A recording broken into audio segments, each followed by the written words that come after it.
part two, it's been about 1 year since we've been in Madison. My wife and I were like, what is going to be a growing, awesome community? And we picked Madison, and as the mayor said, you know, we voted #1, and we feel like we won the lottery every day here. So it's a great community. So top 3 secrets to always staying healthy and feeling young forever, hacking health, okay? I believe it was about a month ago, we had a nutritionist come and talk to you guys. And I'm so excited, and I was really excited because the points were awesome. So I'm going to be able to hit a few of the other kind of things to focus on. The other thing I was really happy about was about 2 weeks ago, we had somebody come in and work on meditation for folks.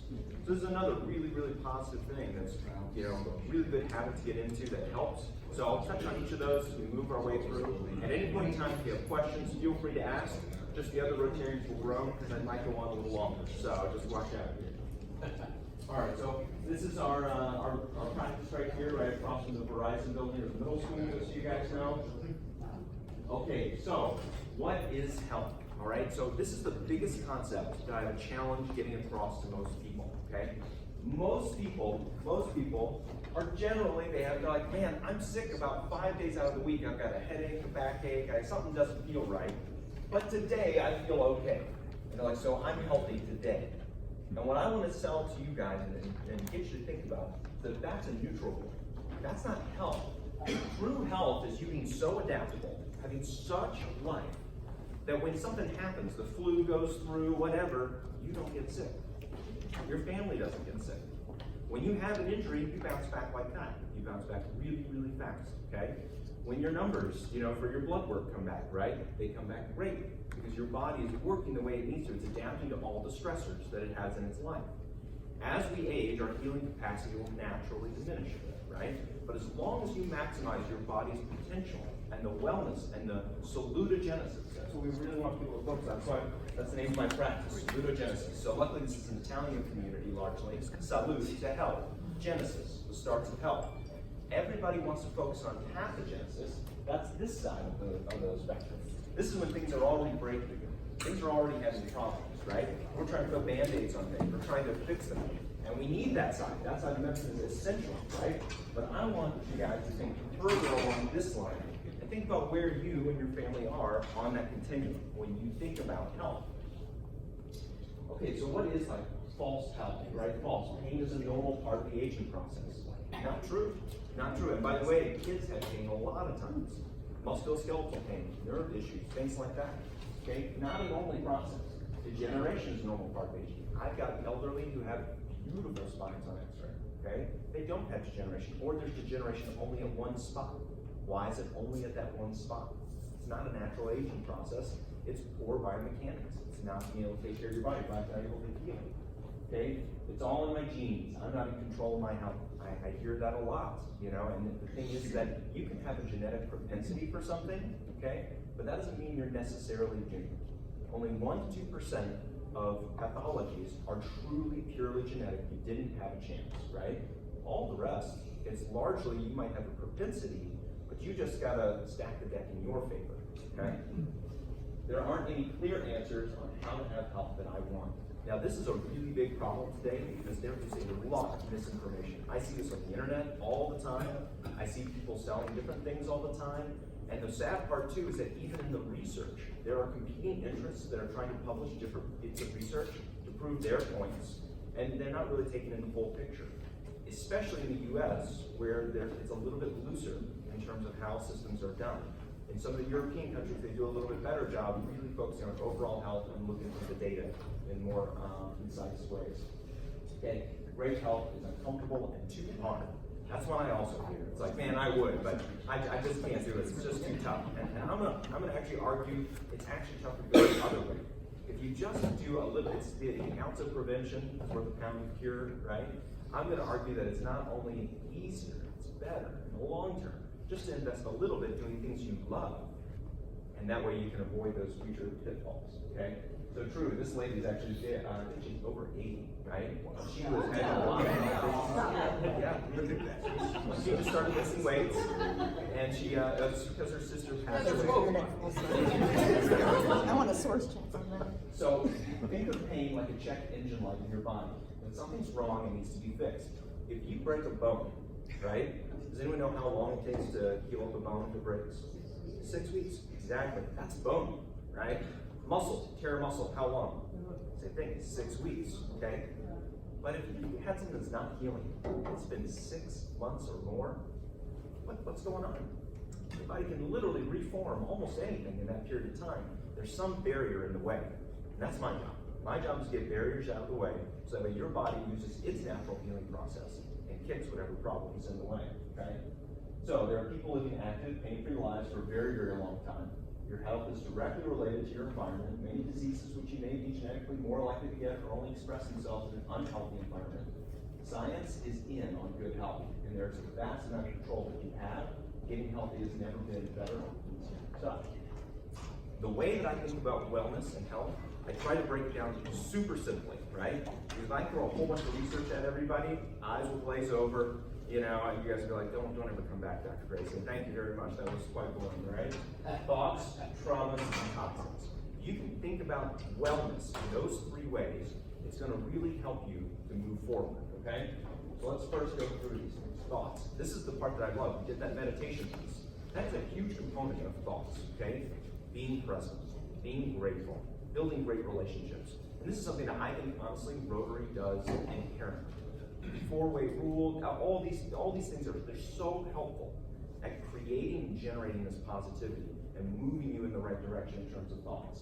Now, what's really interesting is a lot of people get very stuck in terms of thoughts. And we've had a number of patients come who have panic attacks, some of them daily, and they've done everything. Their anxiety is through the roof, okay? They're taking meds, they're seeing psychologists, they're doing everything right. They're working out, they're getting sunshine, they're trying everything they can and nothing's working. And for a lot of people, the problem is they have an injury. They have an injury to their central nervous system.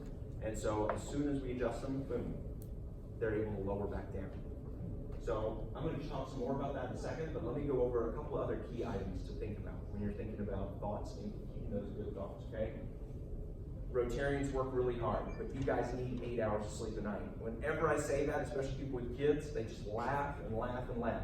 But you as an adult need 8 hours of sleep. Now, some people are different. Some people are special and have the gift, and they only need 6. It may wake up feeling great and rested, and I wish I was one of those people, right? And then some people need more like 9 or 10 hours a night.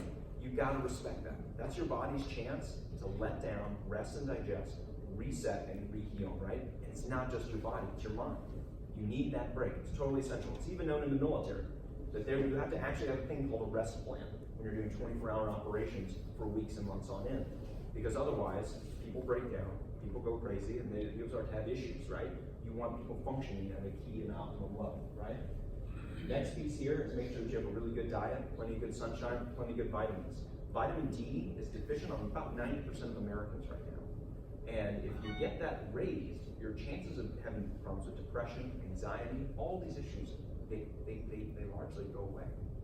Your body needs this, needs vitamin D. It's actually on every cell in your body, you have vitamin D receptors that are absolutely essential for the function of each cell. So just think about that and definitely try to make sure that you take that. By the way, vitamin D is a fat-soluble vitamin, so if you're taking your multi and you're not taking it with a healthy fat, your body can't process it. So just be aware of that while you're thinking about that stuff. Okay, so when I talk to you guys about those people who have had those anxiety attacks and those panic attacks and different kinds of things they just can't let down, and you may even know somebody like that, it could easily be they're just dealing with an injury. When the body is injured in any capacity, it'll go into fight or flight mode. Okay? Even in a chronic situation, if it isn't able to heal, you won't be able to rev down because your body knows it's in crisis. Okay? And so what I'm trying to do is I'm always trying to make sure that I can restore that body to function, let that sympathetic fight or flight nervous system shut off, turn on that parasympathetic nervous system, and let that body heal itself. Okay? That's always my goal with the thought side. Okay? Physical trauma. Now, this is what everybody thinks of when they think of chiropractors, and that's great because that's what got me into chiropractic. My dad, when I was a kid, I was about 4 or 5 years old. He's a really big man, and he was like Superman to me. And then one day, he couldn't get out of bed. He couldn't work. He legitimately couldn't move. And he pushed through it as best he could. He was really struggling. He tried surgery. It failed for him. About 50% of low back surgeries fail, so it was pretty normal. He still tried. He couldn't get through it. He was about to do a lot of pain meds, and then somebody said, go see your local chiropractor. Just give it a try. And from that day forward, he's never missed a day's work. So as a kiddo, that made a pretty big impression, and then that little seed was planted for later on. So, and it really was just taking that nerve pressure off of his sciatic nerve, fixing that L5 of his, and he bounced right back. Okay, physical traumas, right? A lot of people think of physical trauma as like Sunday night football. Oh, you got speared, you know, it's like an ACL tears, all these massive hits, right? But what we don't realize is the micro traumas day to day actually accumulate far more over your lifetime, okay? That might be you had a small little injury, and then now your posture is bad, and you just try to compensate for it for years and decades. And the body is intelligent. It's like a tree trying to grow around something. It will grow around it. We see it in children all the time. A lot of kids come in, they got scoliosis. How? Why?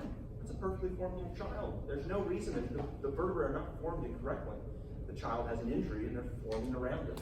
And then that's part of why we actually try to get kids in soon, early, before their growth plates close. Because what happens is that once your growth plates close on scoliosis, it's really hard to fix it. Super, super hard. But once you get a kid in beforehand, it's like seeing the dentist. It's like, oh, I can get preventative. I can let the body grow back into health. It's a really, really wonderful thing. Physical traumas. So, these micro traumas can be simply posture. It can be sleeping habits. Okay, real quick question. Who here is a stomach sleeper? You sleep on your stomach every night. Yeah, it's all right. Please don't do it. Please, I'm begging you, unless you want to come see me, you know, please don't do it. I beg all my patients because it will screw up your neck and upper back eventually every time, and it'll also hold back from recovery and things like that. Little things people do, they have no idea. They're like, I don't know why I spend 8 hours a night like this. I don't understand why I'm having problems. And I sleep the same way every night, right? It's like, please, try to think about a good neutral spine, taking good care of yourself, okay? So, how do we go about this, right? I do a thing called God said chiropractic, which means I move one bone at a time, do full spine x-rays, measure everything down to the millimeter. I'm absolutely obsessed with it. I love it. It gets great results, and that's why I love fixing people and getting them back out the door, okay? Bayat offered for me to go ahead and share his story because he came in to see me. He actually came in for neck pain, and he said he had a shoulder that never worked right. For 20 years, he hasn't been able to do the American crawls, the swim. He can't throw a ball with his grandsons, right? So he said, maybe you can fix it. I don't know. So he comes in, neck pain was fixed in about 4 visits, shoulder was fixed on the first visit. He couldn't believe it. He legitimately couldn't believe it. But it was simple. It was just a little bit dislocated. He's been that way for 20 years, right? Put it back. Luckily, he's a fit guy. He's been active and everything. His body accepted it, and we were able to just kick that really quickly. The thing that was funny is that after about visit 7, he said, you know, I've also had tinnitus for the last 25 years, and it's gone. Now, that is one of the weird parts about chiropractic. There are things that I can definitely tell you, oh yeah, musculoskeletal stuff, for me, pretty straightforward. And then there's other things like tinnitus or other weird things that people have, and they oftentimes will go away. Because the body now got the barriers out of the way and it can function the way it needs to heal properly. So it was a really, really wonderful miracle for me. Okay, so how to improve these physical traumas, all right? Try to exercise. When I tell somebody exercise, everybody groans and rolls their eyes. And we're in the YMCA. Everybody should be pumped. They should be excited to be like the best YMCA in the country. This is amazing, right? What I always tell my patients is the first 4 safest ways, if you want to work out and not get injured, just walk, swim, do yoga or Pilates. Just do that. If you can do that, your chances of injury are almost 0, and the health benefits are massive. So think about those 4 activities, and they're generally pretty fun, right? If you're one of those folks, you're like, I don't like any of those things, then this is the next thing I tell all my patients. Like, should I do this massive lifting routine? Should I start running marathons? I'm like, all right, first, just do something you like. Just find one thing you like doing. Whatever it is, take your wife on a walk. Take your husband, to the pool. Whatever it is that you can enjoy doing, do that. And just do it regularly. If you do that, the health benefits will be massive, and you'll actually probably stick with it. And a lot of people, they're like, I don't have time. It's like, you don't have time to wait for this. The younger you are, the more healing capacity you have. And then I have patients who come in, and they're 85, and they're like, what can I do? And I'm like, it's so much harder because you've lost so much healing capacity.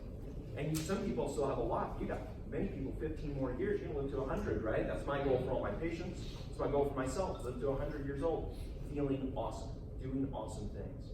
And to do that, just do what you love and be active. Stretching is actually super important. So muscles are sexy, so everybody wants to work them out all the time, right? Nobody cares about joints. I understand, it's just a human thing, right? But stretching is probably more beneficial for your health in the long term in terms of maintaining the full scope and movement of all of your joints. Please, please take the time to stretch. It's actually a lot of fun, and it feels really good. You can do it with your meditation that you learned the other weeks. So give it a try, okay? We already talked about good ergonomics, keeping really good posture, not sleeping on your stomach, please. All right.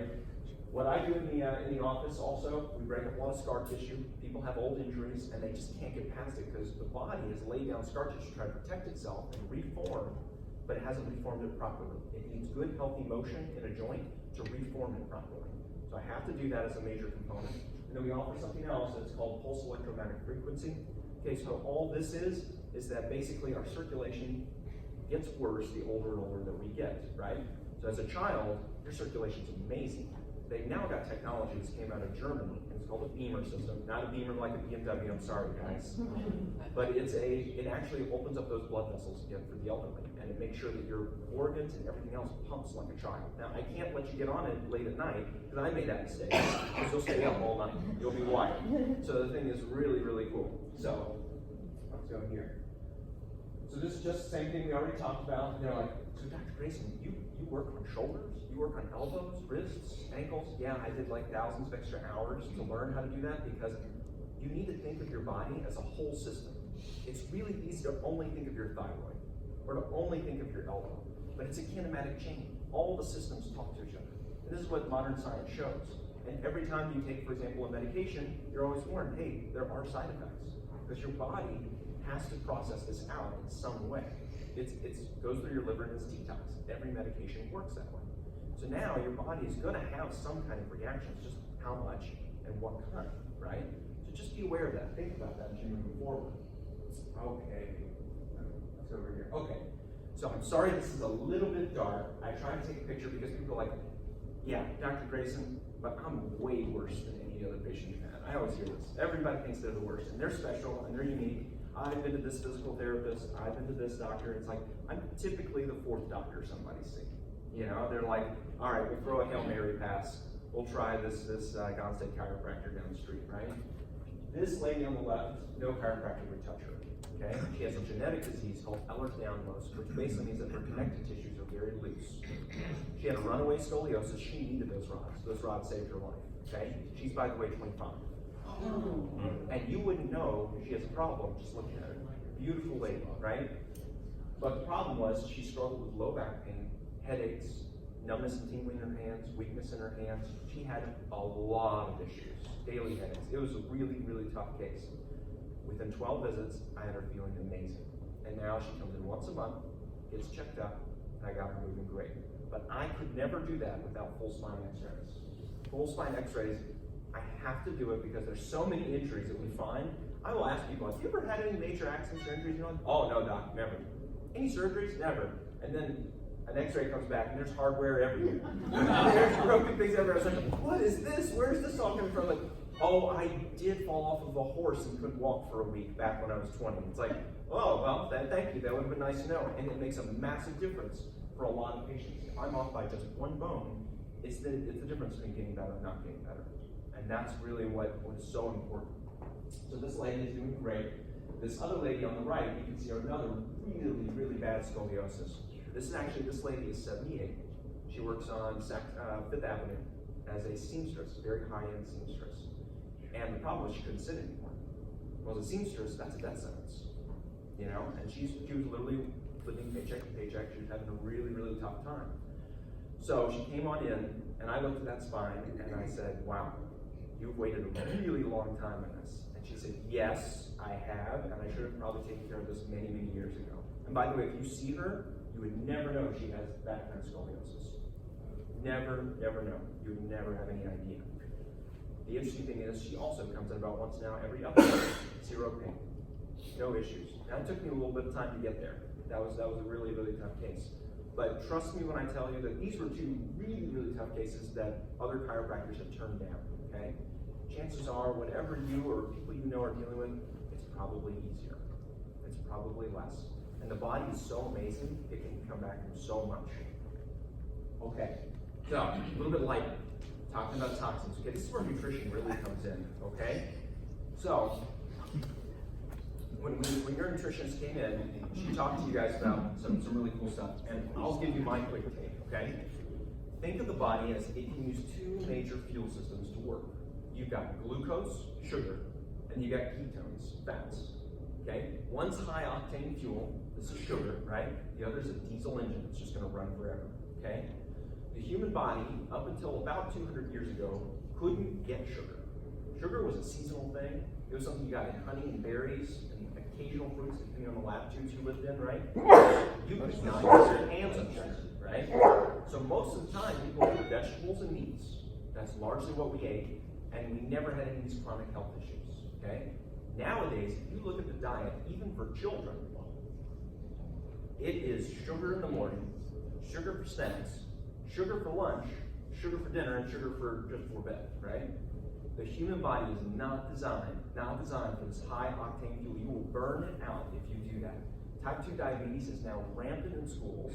It's happening to high schoolers. This used to be something people got in their 60s. You know, it's like, this is a huge problem. And by the way, for anyone who is type 2 diabetic or is type 2 diabetic, if you go on a really, really strict no sugar diet, you oftentimes will not need to take insulin shots. This happened to my grandfather. He changed up his lifestyle, and then he felt a lot better too. You can bounce back a lot, but the problem is now you've burned out a lot of your ability to use sugar, okay? So what I ask people is, for your children, for your families, for yourselves, if you can cut back on the sugars, eat healthy organic whole fats and meats and vegetables, if you look at the research, it's crystal clear. Chronic disease just disappears. It really disappears. And many other countries have this figured out. France did a 60,000 patient study, and all they did was they had one group that could eat processed foods, right, and sugars. The other one, they got rid of the processed foods, went all organic, and then boom, they gained lifespan, chronic disease disappeared. It was literally across the board. It was an amazing study that they did. And America doesn't tend to do these studies. So we just don't invest in this kind of a thought process. But it's so essential. The other component that I would challenge you guys to think about too, my wife sees mostly pediatrics, right? One component is the adjusting side, fixing their physical body, getting the body out of distress, making sure their nervous system works really well, right? But then the magical thing is that, okay, you have a kid that bounces back 50%, but then they cut out sugar out of their diet, and these kids wake up. So many learning disorders, autism, they are largely linked. There's not one cause, by the way, to autism and learning disabilities and things like that. It's a perfect storm that you're putting on top of an adaptable kid's body, and then they just can't cope anymore. They just can't cope anymore. That's what the research is showing.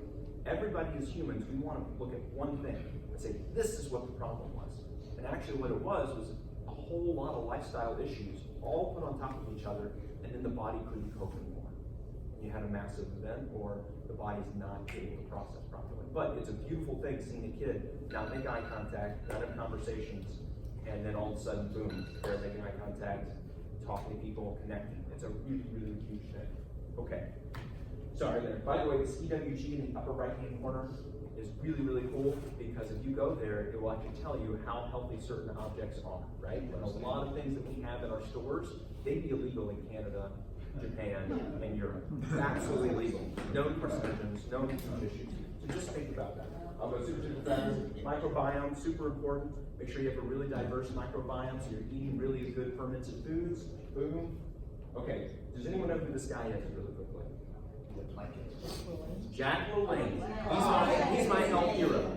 He was a chiropractor. He went to my college. Yeah. Everything he told people for health, he lived it. He lived past 100, still breaking world records, even as a centurion. He lived the lifestyle, and science has come so far and only proven what he said. Can't play like that? Yeah. Does anyone have any questions? And I'm sorry I took you so long. Do you find scar tissue with X-rays? No. I don't find scar tissue. Okay. So for scar tissue, sadly, the way that we got to figure that out is we take a tool and we start scraping away. So that's how you find scar tissue, and you can break it up. You can't see it on ultrasound. You can't see it on MRI. Scraping where? Yeah, okay. So what you do is, let's say for example, you've got a lot of scar tissue in a shoulder. What you do is you basically put a lotion on there, right? And you take a tool, right? And you rub on it, and what's gonna end up happening is it will sound and feel like tearing paper. That's the sound it will make, right? And then afterwards, you're like, whoa, I feel amazing, and your body regains a lot of motion. So think of it like saran wrap that's wrapped around your muscles, and your tendons, and your nerves, and it just holds everything tight. And it's actually not very painful. It's actually a pretty easy process generally. So I made it sound probably worse than it is. Yeah. No, not as bad. The truth is, I was my